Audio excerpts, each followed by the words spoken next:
black group, one white boy, Okay. Lee Oskar. Okay. And the Mexicano group, the Mexicano people, man, they kind of gravitated to us, even today. Back in the 70s, 60s and 70s, we were pretty much rebels of music. You know, a lot of people didn't really want us to, didn't want to play our music. The disagreement that destroyed funk band War for good. From quiet tensions between founding members to full-blown legal battles, the story of War's breakup is messier than most fans ever knew. No rider drives a little slower. It began with creative clashes. Drummer Harold Brown and harmonica player Lee Oskar couldn't agree on the band's direction, sparking friction that only grew with time. What is your fascination with American black music? Why American black music? Well, it's the blues in particular as an expression of the feeling that you get when you know that you're more than qualified, but you're continually turned down. By the 1980s, leadership disputes ripped through the group, with members leaving and loyalties shifting. Then came the final blow, a bitter 1990s lawsuit that banned Brown, Oskar, and B.B. Dickerson from using the name War. So what really tore this legendary funk band apart? One second they were on tour in Europe doing their thing, and the next, Eric Burdon was gone. No heads up, no awkward band meeting, just poof. Disappeared. He didn't even fake a dramatic goodbye, just dipped. One day, he was the guy in front of the mic. The next, 7 stunned dudes in a foreign country with shows to play and no lead singer in sight. He later chalked it up to being worn out and not feeling great. Maybe. But to War? That felt like being left out in the cold. They'd put in the work, built something from scratch, and just when things were heating up, the supposed frontman ghosted. But long before all that drama, this wasn't even about him. The real story? It started back in Long Beach and Compton.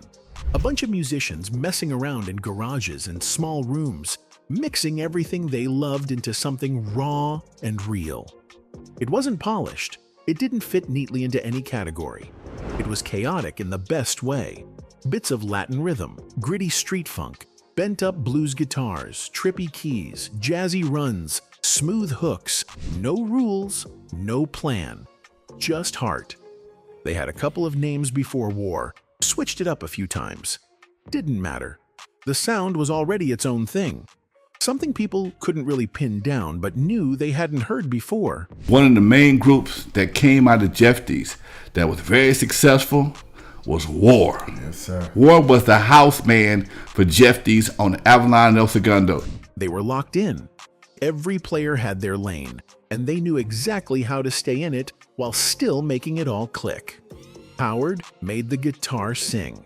Harold kept the drums gritty and tight. BB made the bass bounce like it had something to say. Lonnie was off in another galaxy on the keys, throwing in that weird, soulful sauce. Charles ripped the sax like it owed him money. Papa D brought the fire on congas, and Lee made the harmonica sound like it had feelings. They had that crew with a mission energy. They practiced like rent was due and played like the room owed them applause. Back in the 70s, 60s and 70s, we were pretty much rebels of music. You know, a lot of people didn't really want us to, didn't want to play our music. Then, out of nowhere, this guy from the UK music scene wandered into one of their sets. Eric Burdon, fresh off his own wave, low-key looking for his next chapter, ended up in a club where War was playing. He wasn't ready. The way they moved, the way it all layered together. It hit different. He wanted in. They gave him a shot. And just like that, the band had a new name with his slapped right on the front. Big look, but also kind of a warning sign. Either way, they rolled with it. There was long ones, tall ones, big one, round ones. When they dropped their first project together, it blew up. One song especially. It went everywhere. War went from underground legends to suddenly having people actually pay attention. But as soon as people saw who we are, then they started kind of judging who we are. But before they even saw us, the music was what was getting us over. From the beginning, the energy felt a little weird. Eric's name was everywhere. He was the one getting interviewed, the one plastered on promo stuff, the one everybody called the front man. Meanwhile, the actual band, the ones putting in the work, building that sound from the ground up, were barely getting noticed. The industry didn't really know how to handle a mixed group, singing about real stuff like war and race. So they played it safe. They pushed the familiar face, the white one. You know, we're a black group, one white boy, Lee Oskar. Okay.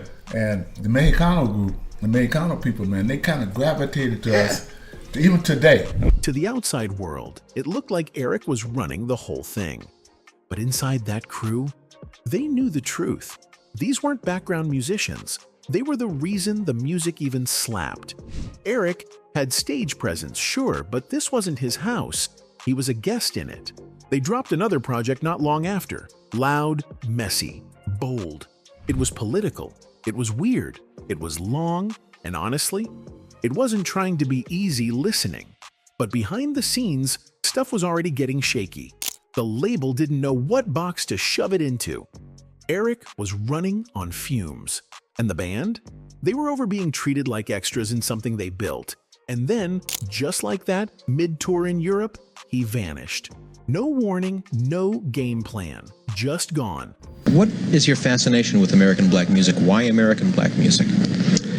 Well, it's the blues in particular is an expression of the feeling that you get when you know that you're more than qualified, but you're continually turned down.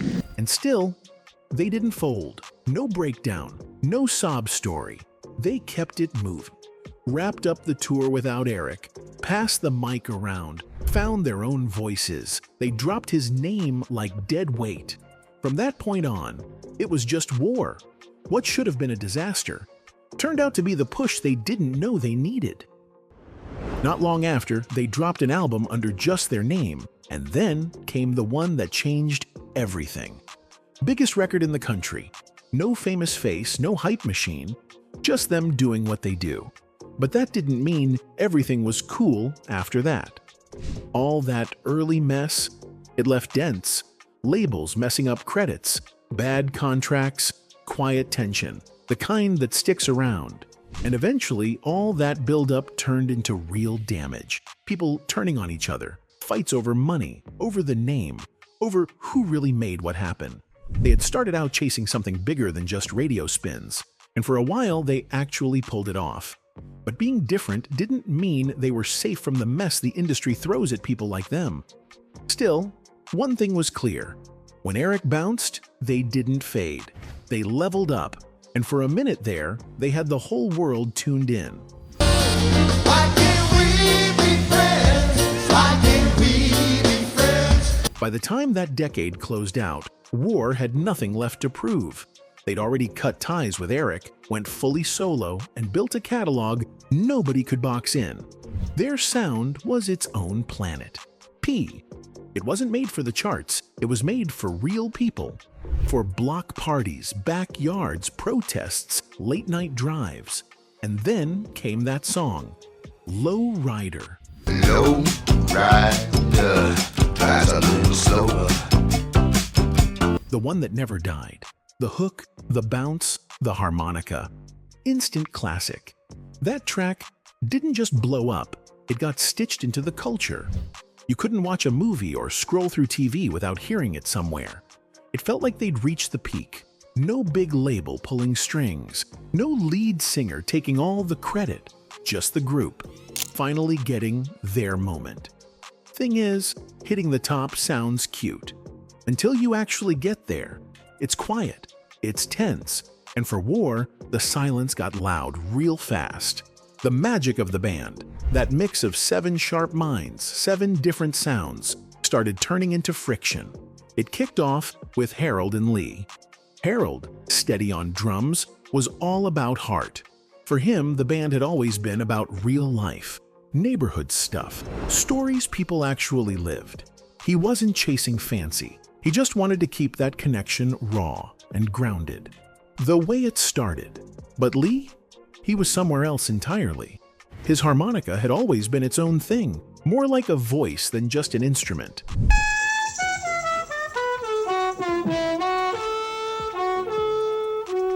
But word is, now he was dreaming bigger. He wanted new textures, more sounds, different directions, pulling in everything from jazz to film score energy. And yeah, he wasn't trying to repeat the past. He wanted to push it. But in stretching things, he started moving away from what made the band feel like home. And that difference, it didn't stay philosophical. It got messy. Arguments, power shifts, ego in the mix. Suddenly, the big question wasn't just about music, it was about control. Who got to steer the ship? Who decided what war was now? Whose sound mattered more? Once those types of questions started creeping in, it stopped being about the music. Suddenly, everything had strings attached. Who owned what? Who got the bigger check? Who had the final say? Same mess that tore up other legendary groups started showing up in War's world. Rehearsals turned into arguments with instruments. Studio time felt like everyone was walking on eggshells. It wasn't a band anymore. It was low-key corporate with guitars. Then came the blow that none of them saw coming. Charles Miller, sax guy, backbone, low-key, the soul of the group.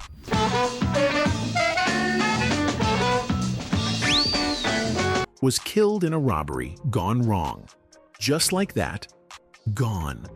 He wasn't just another player, he was the one who gave Low Rider that smooth, confident edge.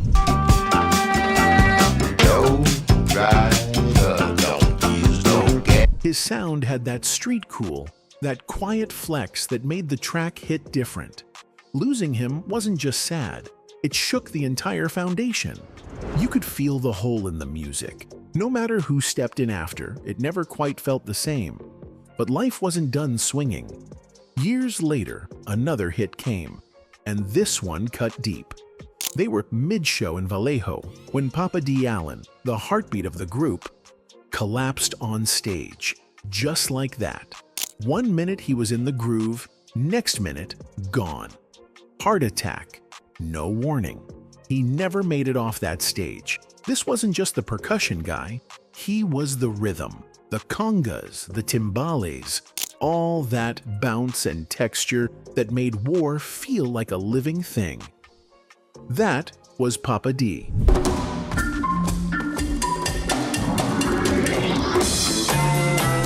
But more than sound, he was the glue. The one who made all those different influences snap together like it was easy. He brought funk and Latin and jazz into the same room and made them family. Now that he was gone, it didn't just hurt, it left them empty. First Charles, now Papa D. 2 major pieces missing. 5 were left, and for a second, it felt like maybe they could still pull it together. Maybe the loss would remind them what they'd built. Maybe they'd find their way back to each other and hold on to what was left. Maybe. But that's not how it played out. The heartbreak didn't glue them back together, it just showed how far gone things already were. Everyone was hurting, but nobody was really talking. Old tension never left the room. It just sat there, quiet and heavy, while the band kept pretending it wasn't still hanging over them. The losses could have been the reset, a moment to drop the egos, fix what was cracked, and come back stronger. But no one moved, no one stepped in. That little window where things could have turned around, it passed, and instead of finding their way back, they just kept drifting. The pieces pulled further apart. The damage didn't explode, it just spread, quietly, bit by bit. They'd ask me that, how did you do it? Well, it's best to learn from other people's mistake, not from your own. You want to know how to make a cake, you know how to make it, get a book. In the end, it wasn't a fight or a fallout that shut it all down. It was paperwork. Jerry Goldstein, their longtime manager, pulled a quiet chess move and snatched up the rights to the name War. Trademark, ownership, everything. No warning, no group vote. Just a done deal. And with that, everything flipped. Only one original member stayed in his corner, Lonnie Jordan. He played keys, sang lead on a few tracks, and suddenly He was the face of war. The rest of the guys pushed out. Goldstein built a whole new lineup around Lonnie. Studio musicians, fresh faces, paid pros. And they hit the road, performing all the songs the original band wrote, arranged, and brought to life. Meanwhile, the ones who actually built the sound, they weren't even allowed to say they were part of it. The rest of them, Harold, Lee, Howard, and Dickerson, got iced out. No access to the name, no permission to say they were even part of it. So they did what they could, got together, and started fresh under a new name, the Lowrider Band. Same crew, same energy, same songs that made people lose their minds. Just not the name they built everything on. Yeah, it sounded petty, because it was, but it was also the reality. And it didn't stop there. It got messy. Lawyers got involved. Courtrooms. Endless battles over who owned what, who got paid, who had the right to even claim the music. This was a group that once stood for connection, across backgrounds, across sound. Now it was split into pieces, barely speaking, all tied up in legal red tape. What started as one of the most genre-defying, realist bands out there had turned into a long, drawn-out fight over a name they all helped give meaning to. Lonnie Jordan kept touring under the name War. The rest hit the road as the Lowrider Band, and the fans, stuck in the middle, watching something that once felt bigger than music slowly unravel into paperwork and pettiness. It was hard not to see the irony. A band called War, stuck in one, with itself. And maybe that was the real heartbreak. Not that it ended, but that even after everything, the classic songs, the culture shift, the loss of actual brothers, they still couldn't find a way back. Not for the legacy, not for the music, not even for the people who'd been riding with them from the start. And we had to go after our royalties from Jerry Goldstein and File Productions. The band didn't even clock what was happening until it was already too late. By the time they realized the name had been snatched, they took it to court. And yeah, they actually won. A federal judge ruled the name had been taken through shady moves. It should have been the Big Reset. But Goldstein wasn't letting go that easy. He appealed and threw up a block, slapped them with a restraining order unless they could cough up as $40K bond just to use the name they built. That one stunt knocked the wind out of them. Shows had to be canceled. Promos got messy. They were stuck trying to keep the tour alive using made-up names just to stay on the road. Then, their old road manager, Bran Aitchison, stepped up and confirmed what the band had always suspected. It had been sketchy behind the scenes for years. No real accounting, barely any royalty checks, and this was during platinum selling seasons. The money just wasn't showing up, and it wasn't just War. Other artists who'd worked with Goldstein, Circle Jerks, Tanya Tucker, Blood, Sweat and Tears, had reportedly run into the same kind of chaos. This wasn't a one-time thing. It looked like a pattern. This wasn't just some messy fight over back pay. The band went all in. They accused Goldstein and Gold of racketeering. Yeah, that racketeering. The kind used to take down crime rings. It was one of the first times the music world had seen RICO laws dropped in a courtroom like that. And if War pulled it off, it could have flipped the whole industry. Artists everywhere would have had a new way to fight back over stolen rights and shady royalty deals. But legal wins don't fix everything. Not when your whole identity's already been hijacked. While they were still battling it out, Goldstein kept moving. He turned the name War into a product and rebuilt the group around Lonnie. Behind him, a rotating cast, younger guys, pros for hire. No real ties to the history, just there to keep the show going, keep the name visible, and keep the money moving. The legacy? Barely recognizable. Just a brand with familiar songs and unfamiliar faces. It wasn't just a slap in the face, it was straight up bizarre. These were the guys who were asterisk the sound, the groove, the whole feel of the band. And now, legally, they didn't exist. Couldn't claim it, couldn't tour under it. Even Lee stayed off the stage for a minute, just to avoid getting dragged back into more legal drama. Meanwhile, Goldstein had turned the band into something that felt more like a chain than a crew. When someone aged out or didn't fit the setup anymore, he just swapped them out. New face, same name. Like a playlist with the original artists replaced by cover acts. Later on, Harold Brown admitted it flat out. They didn't know the game when they got into it. No guidance, no blueprint. Just a bunch of guys trying to make something real and stay afloat. And for a while, they actually thought Jerry Goldstein was one of them. Turns out he wasn't. What started as a crew built on unity, brotherhood, and something bigger than just music ended up split down the middle. Lonnie Jordan kept touring under the War name, but he was the only one left from the original lineup. The rest, Harold, Lee, Howard, and BB, hit the road as the Lowrider Band. Same energy, same heart, but without the name that opened the doors in the first place. Read the contracts. Protect what you build. Own your name before someone else does. Because, yeah, War won in court, but the band? The band still broke. BB, their original bassist and low-key, the reason those grooves hit the way they did, was the first to quietly tap out.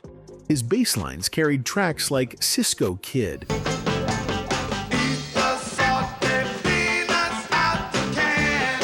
And The World is a Ghetto.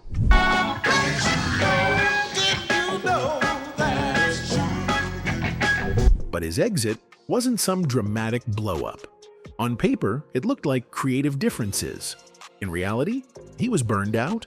The years of nonstop touring, pressure, and chaos had caught up with him. Word was, he'd started drinking heavy. He needed out. So he left, quietly.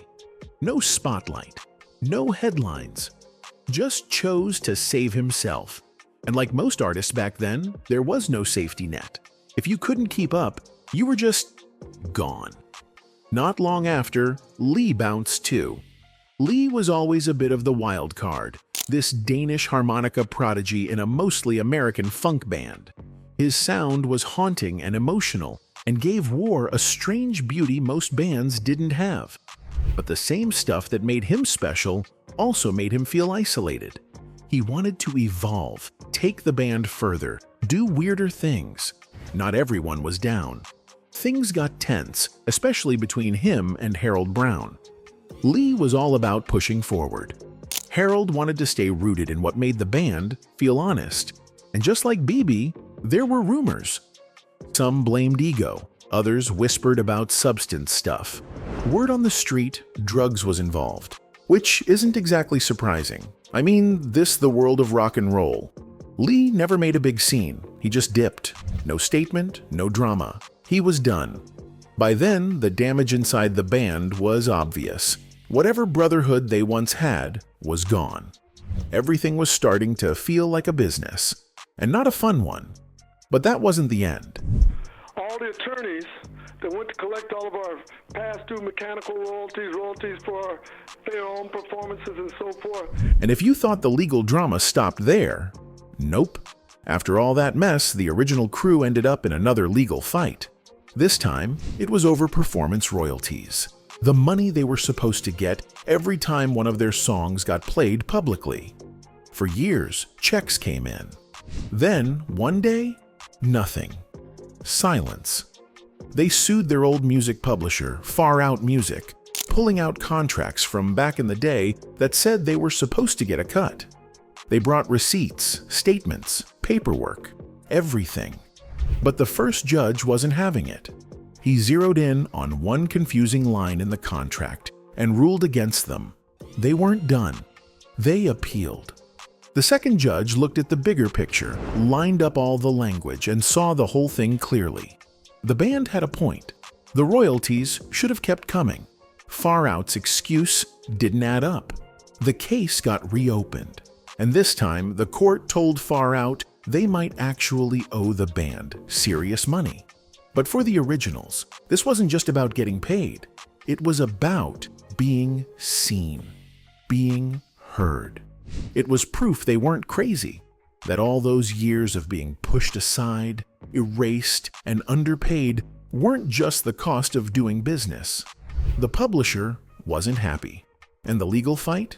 Still not over. But neither were they. Because these guys didn't just make music about pain, hustle, and survival. They lived it, and decades later, they were still fighting for what was theirs.